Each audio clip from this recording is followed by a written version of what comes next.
All right, I'm back. Let's talk enchanting in Mod 22. So there's been a lot of, we'll put it, heated discussion about the new enchanting system in Neverwinter Module 22. So I'm gonna go as in-depth as I can. I just still don't know all of the inner workings of this system, but I think I understand it enough that I can, I feel capable of properly explaining it. Obviously, this is all preview server stuff. Anything here is subject to change. If it does change, I will do an updated video when that happens. All right, so first off, when you log in Module 22, all of your enchants will be unequipped and sent to you in the mail. You will also get a full set of new enchants. Now, this full set that you get is timed. The free ones they give you last for 7 days. They're there to let you get used to the new system and figure out what you need. They're not there to permanently replace what you have. They're just there to give you a few days grace period to figure out your builds. So the rumors that all enchants in this next module are time limited, that is not the case.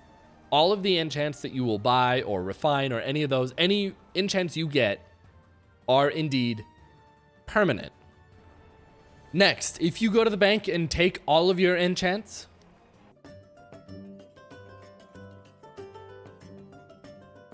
go to the Antiquity Scholar and Protector's Enclave, you can trade all of those for enchantment medallions. Enchantment medallions are a new currency that you can use to purchase new enchants. It's basically the way you trade in your old ones for the new ones. Each different rank of enchant has its own value. I believe the lowest you could trade is around rank 10s. Might be rank 12. I'm not 100% sure on what the lowest cutoff is. But basically, I guess if it's close to rank 10 or 12, maybe consider upgrading it a couple of times if you have the extra resources. If not, if it's lower than that, just convert it to refining when Module 22 comes out.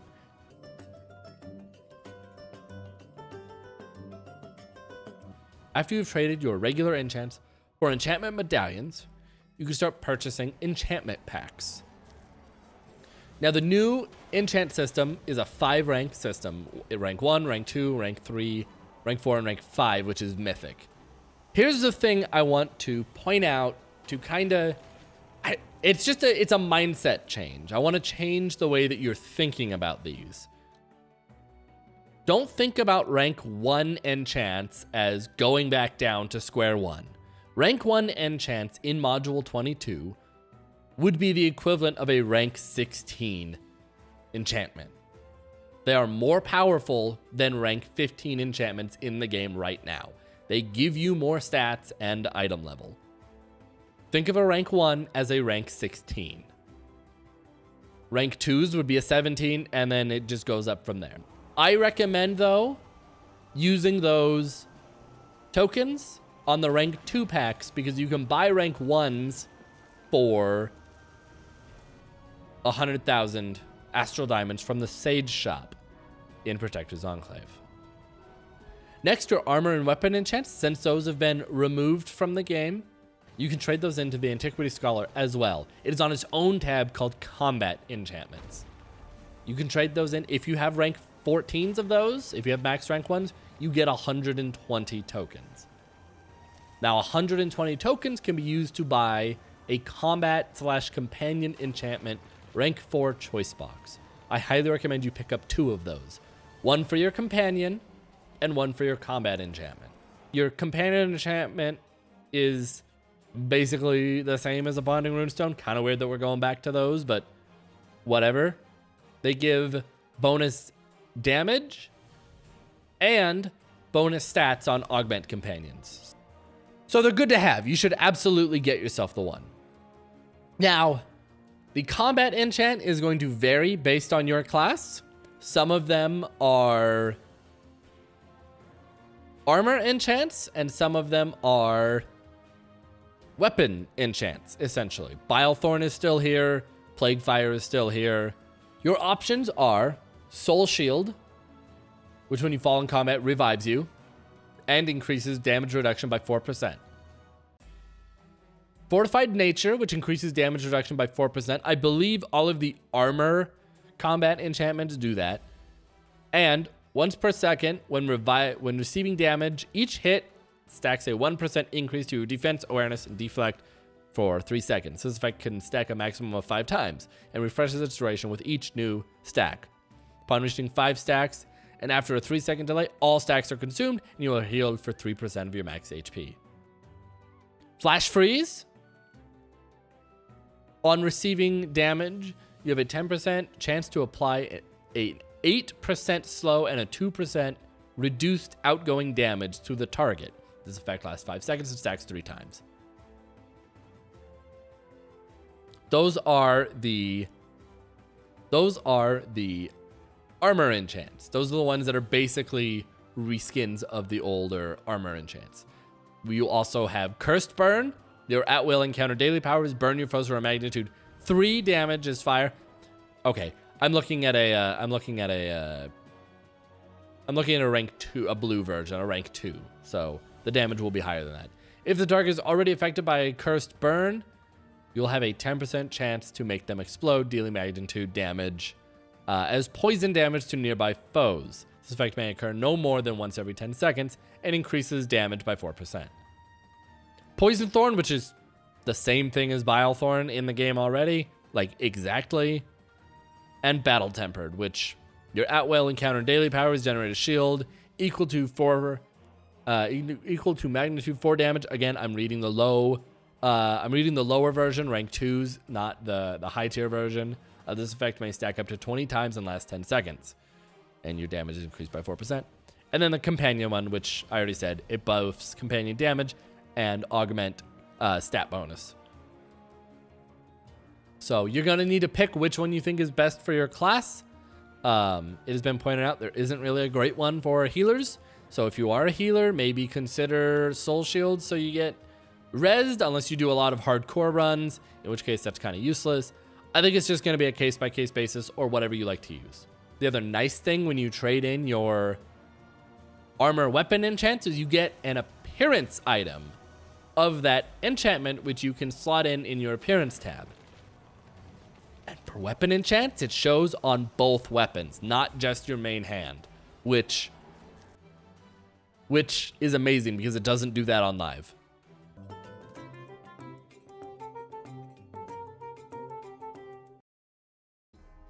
All right, so where you slot enchants, you have 4 offensive and 4 defensive, 1 utility, 1 combat, and 1 bonus. You're going to need to pick what you feel is best for your class. It's going to be different on everyone. I'm not even sure what I'm going to be running yet. I'm still not sure. I am assuming that spreading out and having a few different ones so that you get a lot of different stat coverage is the way to go. That way it raises the majority of your ratings up, because they all give a lot of item levels, so it will make hitting caps more difficult, which is why augment companions are this again.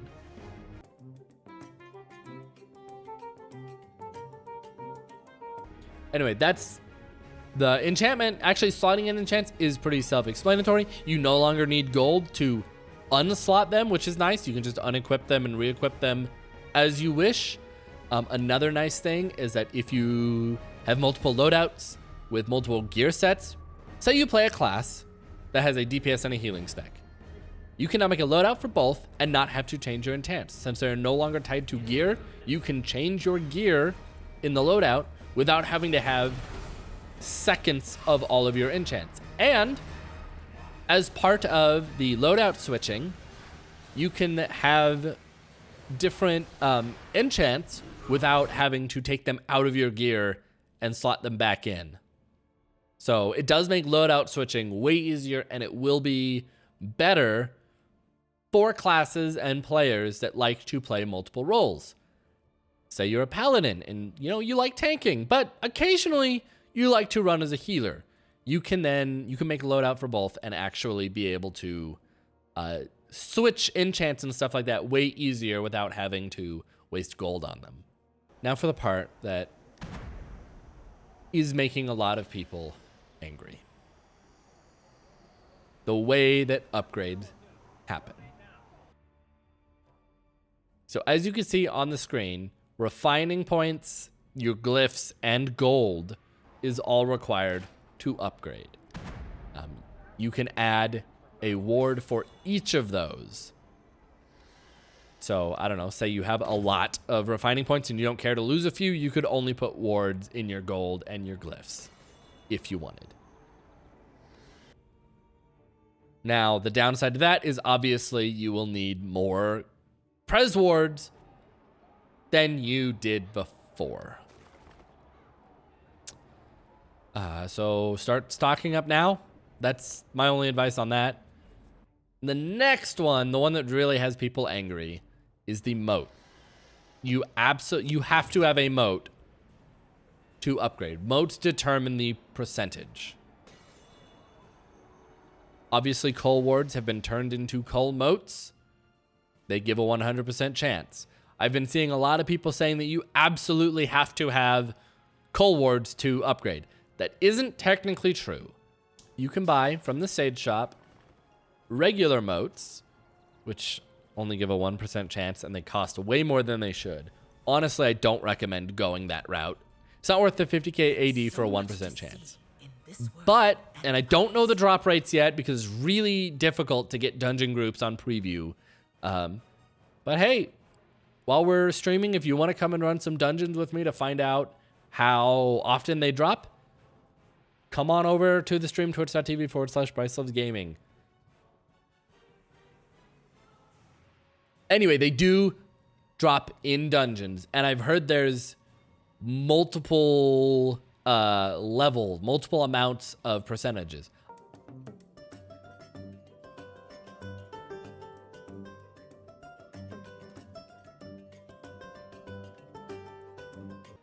But that does mean you can get these moats from running dungeons to then upgrade your stuff. But again, I want you to keep in mind, and I feel like this is the thing that a lot of people are missing when they're getting upset. And I understand why you're upset. It does feel bad to feel like you have to start over on all of your enchants. But remember, rank 1 enchants in this new system are better than rank 15 enchants in the old. Rank 1 enchants, the green ones, which you can buy for 100,000 Astral Diamonds, which sounds like a lot, but 100,000 AD for a rank 15 enchant in the current system would be a steal. Give 300 item level, which is the same as rank 15s, and 450 ratings. Which, like I said, that is better than current rank 15s. Unfortunately, there doesn't seem to be any multi-stat enchants yet. I would not be surprised if the plan was to add some of those in later in either future expansions or even in this one. Maybe they're just not built yet and they haven't put them in. But if you were predominantly using single stat enchants, which I've heard it's kind of a toss-up between varying your single stats or running all multi-stat. If you were predominantly single stat and you switch to all green enchants in this new system, you will have more stats than you did with all rank 15s. That's what I'm trying to get at. It's not as much of a nerf as some people are saying. I totally understand. It feels bad. It especially feels bad after 2 other big changes to the way the game works. I get that. But I really don't think that this new enchantment system is as bad as people are saying. I really like the idea that enchants are no longer tied to gear, because it means that you can have a little more variety in your loadout slots. I might even go buy a couple of extra loadout slots to play around and make some more creative builds with different weapons and different stuff now that enchants are no longer tied to them. I hope this video was helpful.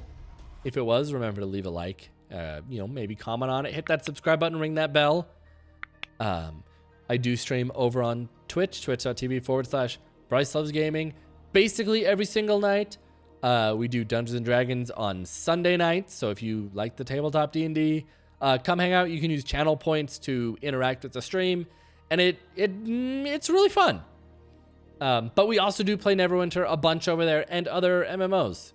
So come hang out if we're playing Neverwinter. I run dungeons and stuff like that with viewers, and it's a lot of fun. Anyway, I hope this was helpful. Next video, I really want to do a video about the lore of Mod 22 because I'm really, really, really liking this new zone. I really like it. Other than that, happy enchanting. I hope this video cleared up the new enchantment system a little bit. I'll see you soon.